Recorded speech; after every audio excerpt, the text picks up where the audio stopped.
আসসালামু আলাইকুম। মুসলিম বিশ্ব সহ আন্তর্জাতিক অঙ্গনে এবং খবরাখবরে আপনাদের স্বাগতম। শুরুতে জানিয়ে দিচ্ছি সংবাদ শিরোনাম। এবার হিজবুল্লাহ সঙ্গে যুদ্ধবিরতির ঘোষণা ইসরায়েলের। অন্যদিকে নেতানিয়াহুর ফাঁসি কার্যকর করার ন্যায় বিচারের প্রথম ধাপ বলছেন আয়াতুল্লাহ আলী খামেনি। আরো জানিয়ে দিচ্ছি উত্তাল হয়েছে ইসলামাবাদ, নিহত 7। এরপরে জানিয়ে দেব হিজবুল্লাহর হামলায় ইসরায়েলি ক্ষয়ক্ষতি অকল্পনীয় বলছে হিব্রু গণমাধ্যম। এবং সর্বশেষ জানিয়ে দিচ্ছি বাংলাদেশে চিত্তন্ময় দাসের গ্রেপ্তারে উদ্বিগ্ন প্রকাশ করেছে ভারত। এতক্ষণ শুনছিলেন সংবাদ শিরোনাম, এবার বিস্তারিত।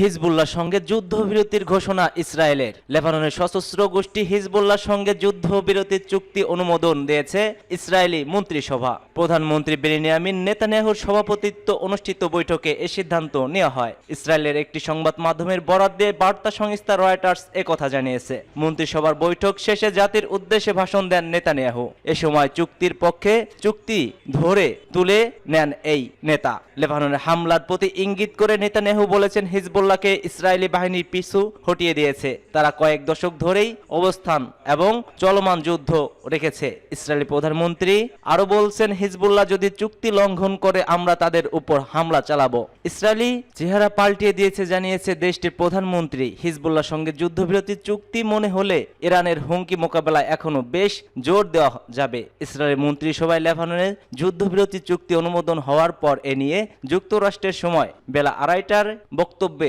তিনি একথা জানিয়েছেন। হোয়াইট হাউসের পক্ষ থেকে আরো জানানো হয় এর আগে যুদ্ধবিরতি চুক্তির বিষয়ে ইতিবাচক ইঙ্গিত দেন লেবাননের প্রধানমন্ত্রী নাজিব মিকাতি ও হিজবুল্লাহ নেতা নাইম কাসেম। গত বছরের 7 অক্টোবর ফিলিস্তিনের গাজায় ইসরায়েলি আগ্রাসন শুরু হয়। তখন থেকেই হামাস ও ফিলিস্তিনের সমর্থনে ইসরায়েলের সঙ্গে সংঘাতে জড়িয়ে পড়ে হিজবুল্লাহ। এক বছরের বেশি সময় ধরে চলা এই সংঘাতে সেপ্টেম্বরের মাঝামাঝি সময় তীব্র হয়ে ওঠে এই সংঘাত। ইসরায়েল লেবাননে স্থূল অভিযান শুরু করে এবং হিজবুল্লাহর কয়েকজন শীর্ষ নেতাকে হত্যা করে কঠোরপন্থী এই ইসরায়েল।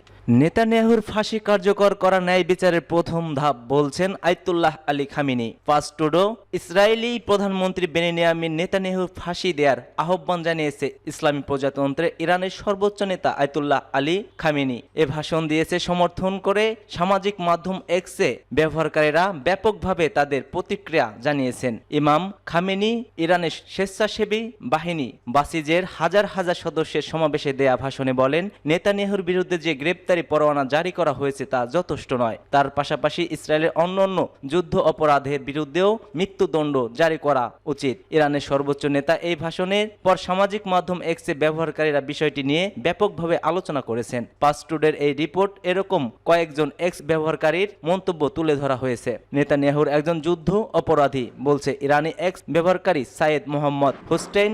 এদিকে তাহা সাদবান নামের আরেকজন এক্স ব্যবহারকারী নেতানিয়াহুর মৃত্যুদণ্ড কার্যকর করতে এগিয়ে আসার জন্য বিশ্বের স্বাধীনতা ও স্বাধীন চেতা মানুষদের প্রতি আহ্বান জানিয়েছেন। তিনি লিখেছেন বিশ্বের স্বাধীনতা মানুষের উচিত অবিলম্বে ইহুদিবাদীদের বিরুদ্ধে একটি জোট গঠন করা এবং নেতানিয়াহু সহ সকল ইসরায়েলি যুদ্ধ অপরাধী মৃত্যুদণ্ডের কার্যকর করা। আমি শিশু হত্যাকারী ইসরায়েলের সমর্থক পশ্চিমা নেতাদের হুঁশিয়ারি করে দিচ্ছি তারা যেন স্বাধীন চেতা জাতিগুলোর হাতে শান্তিপ্রাপ্ত হওয়ার আগেই এই যুদ্ধ অপরাধী প্রতি সমর্থন প্রত্যাহার করে নেয়। ইরাকের আরেক এক্স ব্যবহারকারী ফাতেমা সাদ গাদিন বলেন সামরিক ইতিহাসে নেতানিয়াহুর মতো অপরাধী খুব কমই পাওয়া যাবে যে কিনা এত ভয়াবহ ও নির্দয়ভাবে অপরাধযোগ্য চালিয়েছে। তিনি লিখেছেন গাজার উপর ভয়াবহ বোমাবর্ষণ ও এই উপত্যকায় কঠোর অপরাধ আরোপ করে সেখানে মানুষগুলোকে মৃত্যুর মুখে ঠেলে দেওয়ার নির্দেশ দিয়েছেন নেতানিয়াহু বাহিনী। খবর ফার্স্ট টুডে।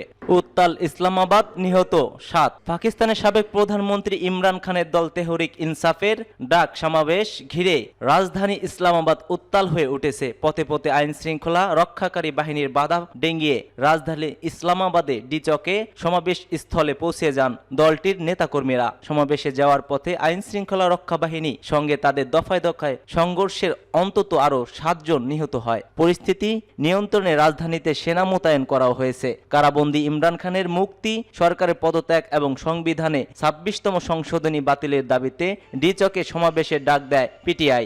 সংবিধানের এই সংশোধনী মাধ্যমে উচ্চ আদালতে বিচারক নিয়োগের ক্ষমতা পার্লামেন্টের হাতে অর্পণ করা হয়। পিটিআইয়ের এই কর্মসূচির চূড়ান্ত ডাক অভিহত করে দলের সব নেতাকর্মীকে তাদের অংশ নেয়ার আহ্বানও জানিয়েছেন ইমরান খান। কর্মসূচির অংশ হিসেবে দেশের বিভিন্ন এলাকা থেকে গত রোববার ইসলামাবাদের অভিমুখে গাড়িবহর নিয়ে যাত্রা শুরু করেন নেতা কর্মীরা।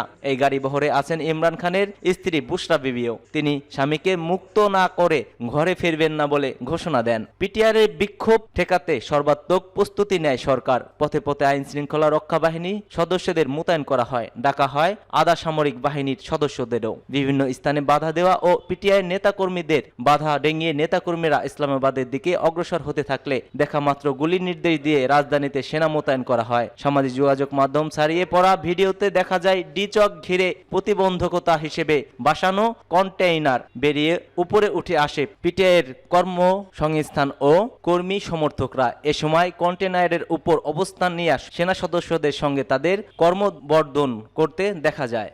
হিজবুল্লাহর হামলায় ইসরায়েলি ক্ষয়ক্ষতি অকল্পনীয় বলছে হিব্রু গণমাধ্যম। লেবাননের ইসলামী প্রতিরোধ আন্দোলন হিজবুল্লাহ 2023 সালের অক্টোবর থেকে উত্তর ইসরায়েলে অবৈধ বসতি, সামরিক ঘাঁটি ও অবকাঠামোগুলো উল্লেখযোগ্য মাত্রায় ধ্বংস করতে সক্ষম হয়েছে বলে ইসরায়েলি গণমাধ্যমগুলো স্বীকার করেছে। হিব্রু ভাষার গণমাধ্যমগুলো জানিয়েছে যে দুঃখজনক আংশিক চিত্র পাওয়া যাচ্ছে। তাতে দেখা যাচ্ছে মূলত হিজবুল্লাহর হামলায় উত্তর ইসরায়েলে আনুমানিক 9,000 ভবন ও অন্তত 7,000 গাড়ি ধ্বংস বা ক্ষতিগ্রস্ত হয়েছে। ইসরায়েলি দৈনিক ইয়েদিওত আহরোনত লেখক সংঘাতে ফ্রন্ট লাইনে থাকা বসতিগুলোতে এমন কোনো ভবন নেই যেটি মেরামত বা পুনর্নির্মাণের প্রয়োজন নেই। হিব্রু গণমাধ্যমগুলোর রিপোর্টে বলা হচ্ছে কিরিয়াত শমোনা, মানারা, স্টোলা, জারিতো, নাহারিয়া ও স্লোমির মতো ইসরায়েলের উত্তর অঞ্চলের শহর ও বসতিগুলো সবচেয়ে বেশি ক্ষতিগ্রস্ত হয়েছে। রিপোর্টে বলা হচ্ছে ধ্বংসের প্রকৃত মাত্রা কল্পনার চেয়েও অনেক বেশি। কিরিয়াত শমোনা শহরের মেয়র অ্যাভিসাই স্টান বলছেন শহরের অকল্পনীয় ক্ষতিগ্রস্ত হয়েছে। বসতির প্রতিটি বাড়ি মেরামত করতে হবে, যা জন্য বহু মাস সময় লেগে যাবে। এখন পর্যন্ত উত্তর ইসরায়েলের অধিবাসীদের তাদের ঘরবাড়িতে ফিরে আসার জন্য কোনো পরিস্থিতি তৈরি হয়নি। মেতুলা বসতির প্রধান ডেভিড অ্যাজুলাই জানিয়েছেন হিজবুল্লাহর হামলায় সেখানে 70% বাড়ি ধ্বংস হয়েছে। ফ্রন্টলাইনের বসতিগুলোর সম্মিলিত ফোরামের চেয়ারম্যান মোশ ডেভিজোর বলছেন যুদ্ধে কি পরিমাণ ক্ষতি হয়েছে এবং যুদ্ধ শেষ হলে কি করতে হবে সে সম্পর্কে ইসরায়েল সরকারের কোনো ধারণাই নেই। চিন্ময় দাসের গ্রেপ্তারে উদ্বিগ্ন প্রকাশ করেছে ভারত। বাংলাদেশের সম্মিলিত সনাতন জাগরণ জোটের মুখপাত্র ও ইন্টারন্যাশনাল সোসাইটি ফর ক্রিস কনসানশনের সাবেক নেতা চিন্ময় কৃষ্ণ দাস ব্রহ্মচারীকে গ্রেপ্তার ও জামিন নামঞ্জুর এর ঘটনায় গভীর উদ্বেগ প্রকাশ করেছে ভারত। ভারতের পররাষ্ট্র মন্ত্রণালয় ওয়েবসাইটে দেওয়া এক বিবৃতিতে এ উদ্বেগ জানিয়েছে। বিবৃতিতে বলা হয়েছে বাংলাদেশ সম্মিলিত সনাতন জাগরণ জোটের মুখপাত্র চিন্ময় কৃষ্ণ দাসকে গ্রেপ্তার এবং জামিন আবেদন নাকচ করার ভারত উদ্বিগ্ন।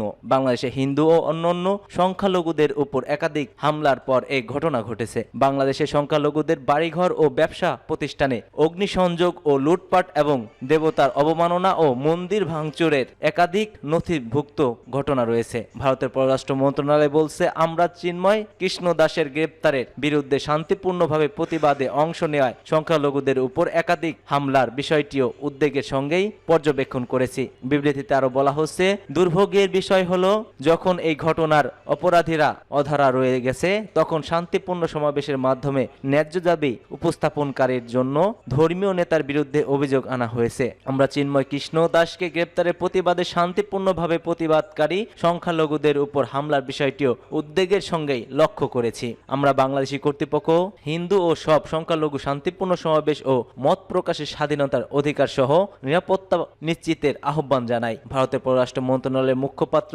রণধীর জয়সওয়াল এর এক্স হ্যান্ডেলে বিবৃতিতে প্রকাশ করেছে এসব কথা।